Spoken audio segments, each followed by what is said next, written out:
योगी सर्वकाल सुखदाता, संत एकनाथ महाराज। उसके बाद के संत हैं नामदेव जी के।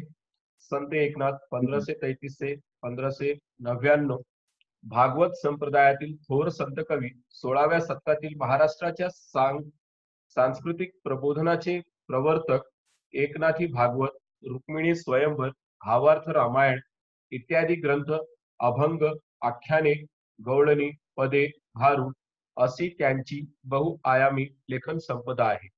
बहुश्रुतता, समन्वयशीलता, सामान्यांच्या उद्धाराची तळमळ, अलंकारिकता, पौराणिक कथा संदर्भ, सुबोधता हे संत एकनाथांच्या काव्याचे प्रमुख विशेष होते. प्रस्तुत अभंगात योगी पुरुष आणि पाण्याची तुलना केली असून योगी पुरुष हा पाण्यापेक्षाही श्रेष्ठ आहे, हे विविध दृष्टांतांतून संत एकनाथ यांनी स्पष्ट केले आहे. अब योगी सर्वकाल सुखदाता, इस टॉपिक जो नाम दिया है उससे हमें पता चलेगा कि जो योगी है वो हमेशा सुखदाई होता है, सर्वकाल हमेशा सुखदाई होता है। और इस अभंग में योगी पुरुष और पानी की तुलना की है, किस तरह से पानी से भी श्रेष्ठ योगी पुरुष है। पानी का तो जीवन में महत्व है ही, जीवन ही कहा जाता है जल को, लेकिन उससे भी ज्यादा महत्व योगी पुरुष को यहाँ पर संत एकनाथ महाराज ने पानी से तुलना करके दिए और उसके लिए कई उदाहरण दिए। देखते हैं। एवी चंद्र किरण चकोरांसी, पांखुआ जेवी पिलियांसी, जीवन जैसे का जीवांसी, तेवी सर्वांसी मृदुत्व। जेवी म्हणजे ज्याप्रमाणे, चंद्र किरण चंद्राचे किरण, पांखुवा पक्षिणीचे पंख, पिले पक्ष्यांची पिल्ले, जैसे जैसे, मृदुत्व कोमलता, जीवन पाणी, चकोर एक पक्षी, चातक पक्षी, चकोर पक्षी, जेवी ज्याप्रमाणे, जीव सजीव, तेवी त्याप्रमाणे। जेवी चंद्र किरण चकोरांसी, पंखुआ जेवी पिलियांसी, कि किसी भी पक्षी को जिस तरह से पंख का सहारा होता है, पक्षी पंखों के सहारे ही उड़ता है। जेवी चंद्र किरण चकोरांसी, चकोर जो पक्षी है उसे चंद्र किरण का इंतजार होता है। जेवी चंद्र किरण, चकोर एक पक्षी का नाम है, चंद्र के किरणों का उसे भी इंतजार होता है। जिस तरह से उसके लिए आतुर होता है चकोर पक्षी चंद्र किरण के लिए, एक पक्षी अपने पंख से जितना मोह होता है, उससे लगाव होता है। जीवन जैसे का जीवांसी, तेवे सर्वांसी मृदुत्व, उसी तरह से हमारा जीवन भी है। जीवन जैसे अर्थात पानी, जैसे का जीवनसी, तेवे सर्वासी मृदुत्व, मृदुत्व मीन्स कोमलता, उसी तरह से हमारा जीवन भी है। और उस जीवन को यहाँ पर पानी को जीवन की उपमा दी है, अर्थात पानी का अर्थ जीवन। तेवी सर्वासी मृदुत्व, उसी तरह से पानी भी कोमल होता है, सभी के लिए उतना ही आवश्यक है। जल अर्थात जीवन, जैसे पक्षी को पंख की जरूरत है, चकोर पक्षी को चंद्र किरण की, उसी तरह से हमारे जीवन में पानी का ही उतना महत्व है। जड़ वरी वरी झाड़ी मळ, योगिया सबाह्य करी निर्मळ, उदक सुखी करी एक वेळ, योगी सर्वकाल सुखदाता। जळ पाणी, झाडी धुणे, निर्मळ म्हणजे स्वच्छ, सुख आनंद, सुखदाता सर्वकाल म्हणजे सदैव सुख देणारा, सबाह्य आतून व बाहेरून, सबाह्य आतून व बाहेरून, वरी वरी म्हणजे वरवरचे, मळ मल किंवा धूत माती, उदक म्हणजे पानी, जल पानी उदक पानी, ऐसे दो शब्द आए। पहले वाले में जीवन को जल की उपमा दी थी, या जीवन का अर्थ जल। जल वरी वरी झाड़ी मल, मल का मतलब जो भी गंदगी है। जल, जब हम स्नान करते हैं तो हमारे शरीर के ऊपर की गंदगी को साफ करने का काम पानी करता है। जल वरी वरी, ऊपर से ऊपर, ऊपर का जो भाग है, शरीर का जो बाह्य भाग हमको दिखाई दे रहा है, उसको साफ करने का काम जल करता है, पानी करता है। योगिया सबाह्य करी निर्मल, योगी क्या करता है, हमारे बाह्य के साथ साथ अंतर मन को साफ करने का काम, निर्मल अर्थात पवित्र करने का काम योगी करता है। इसका मतलब है योगी की जो बातें हैं उससे हमारा अंतर मन भी साफ होता है, हमारा बाह्य शरीर भी साफ होता है, अर्थात मन की पवित्रता आती है योगी की बातों से, उसके उपदेश से। उदक सुखी करी एक वेळ, उदक मतलब पानी, पानी से एक बार हमने स्नान किया, उसने हमें थोड़ी देर के लिए तृप्ति दी, थोड़ी देर के लिए हमारी प्यास बुझ गई, फिर थोड़े समय के बुझ बाद गई। फिर से हमें प्यास लगती है। वो हमारी प्यास कभी पूर्णतः बुझा नहीं सकता, कभी हमारी प्यास को खत्म नहीं कर सकता। थोड़े समय के हम्म। लिए हमने पानी पिया, फिर थोड़ी देर के बाद फिर से प्यास लगेगी, अर्थात पूरी तरह से हम तृप्त नाही होते। उदक म्हणजे पाणी, सुखी करी एक वेळ, पाणी। जेव्हा आपण पाणी पितो तेव्हाच आपल्याला सुख मिळतो किंवा तृप्ती मिळते। योगी सर्व काळ सुखदाता, योगी सर्व काळ सुखदाता म्हणजे काय, हमेशा के लिए उसने जो बातें बताई है उससे हमारा जीवन हमेशा के लिए सुखी हो जाता है, क्षणिक नहीं होता। अगर उसकी बातों को हम लोग ध्यान से सुने और अपने जीवन में लाए तो वो हमेशा हम्म। के लिए हम सुखी हो सकते हैं। उदकाची जे मधुरता ते रसने सीची तत्वता, योगियांचे गोडपण पाहता होय।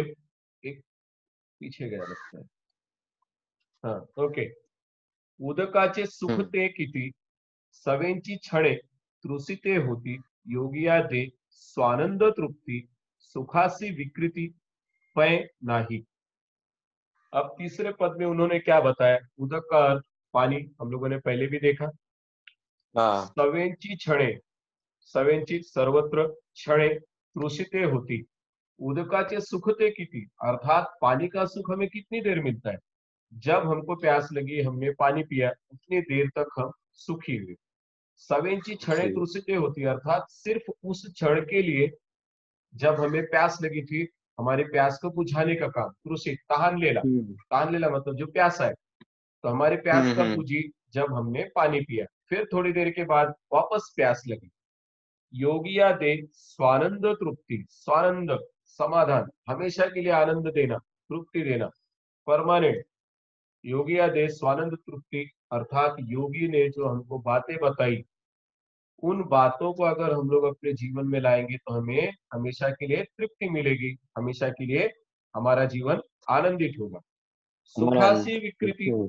पय नाही, विकृति म्हणजे बिघाड़, और हमारा सुख जो है वो कभी खत्म नहीं होगा। इसका मतलब है पानी की अपेक्षा योगी को महत्व यहाँ पर ज्यादा दिया है। पानी हमें थोड़े समय के लिए तृप्त करेगा, योगी का जो साथ है, जो संगत है, जो अच्छी बातें बताई है, वो हमारे जीवन को हमेशा के लिए सुखी कर देगा, और हमारे जीवन में जो विकृतियां हैं, जो कमियां हैं, वो हमेशा के लिए खत्म हो जाएगी। खत्म हो जाएगी। उदकाची जे मधुरता ते रसने सीची तत्वता, योगियांचे गोडपण पाहता होय निवविता सर्वेंद्रिय। रसना अर्थात जीव, जिव्हा। उदकाची जो मधुरता, उदक मीन्स पानी, पानी की जो मधुरता है, पानी की जो मिठास है, वो सिर्फ हमारे जीवा तक है। जीवा स्वाद लेती है किसी जी। भी चीज का, जो भी चीज हम खाते हैं उसको चखने का काम हमारी जीभ, उससे हमको पता चलता है मीठा है, हम्म। तीखा है, खट्टा है। उसी तरह से पानी का रस या पानी की मधुरता या पानी का जो टेस्ट है वो थोड़े समय के लिए क्षणिक है, सिर्फ हमारे जीवा तक है, रसना जीव।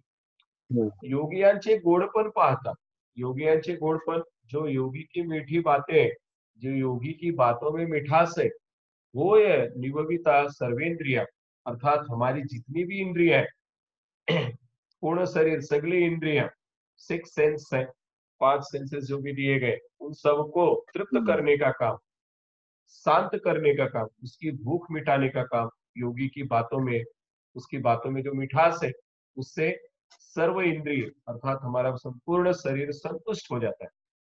तो यहाँ पर पानी और योगी की तुलना फिर से एक बार की है, और उसमें बताया है कि जो भी पानी जीवा है हमारी, जो टेस्ट ले रहा है वो पानी का, वो थोड़े समय के लिए, और योगी का जो साथ है वो सभी इंद्रियों को शुद्ध करने का काम, सभी इंद्रियों को संतुष्ट करने का काम योगी करते हैं। हम्म। मेघ मुखे अध पतन उदकाचे देखोनी जान, अध पाते निवती जन अन्नदान सकळांसी। मेघ म्हणजे ढग, अधःपतन खाली पडणे, निवती आनंदी होणे, अन्नदान भोजनाचे वाटप, सकळांसी सर्व लोक. मेघमुखे अधःपतन, बारिश के दिन है, आकाश में बादल जब तक है, चारों तरफ बादल छाए हुए, लेकिन जब वो बादल पानी बन करके जमीन पे आते हैं, वहीं पे वो समाप्त हो जाता है. मेघम मुखे अधः पतन, मेघ का महत्व कब तक है? जब तक वो आकाश में है, बादल के रूप में, और जैसे वो पानी बन करके नीचे आता है, उसके बाद उसका अस्तित्व खत्म हो जाता है.